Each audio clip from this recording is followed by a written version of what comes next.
ఈ నా మాటలను మీ హృదయంలో మరియు మీ మనసులో ఉంచుకొనవలెనని ప్రభు జ్ఞాపకం చేస్తారు. ఈ రోజు తల్లిదండ్రులను కూడా హెచ్చరిస్తారు. మీరు మీ బిడ్డలకు వీటిని అభ్యసింపచేసి, వాడు కూర్చుండినప్పుడును, వాడు లేచినప్పుడును, వాడు నడిచినప్పుడును, వాడు పడుకుండినప్పుడును నీవు దేవునిని గూర్చి వానికి తెలియచేయాలి అని అంటాడు. నీవు గ్రహించటమే కాదు, నీవు మాత్రమే నీ హృదయంలో భద్రపరచుకోవటం కాదు, గాని చిన్నతనము నుండి నీ బిడ్డలకు నీవు వాటిని అభ్యసింపచేయాలి. మాసికకు వాటిని కట్టాలి.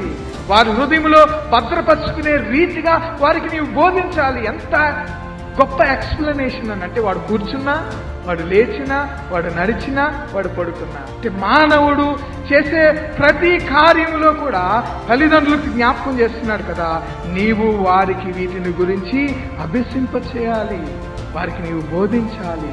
వారు వాటిని గైకొను రీతిగా వారికి నీవు దేవునిని గూర్చినటువంటి విషయాలు వారికి తెలియచేయాలి.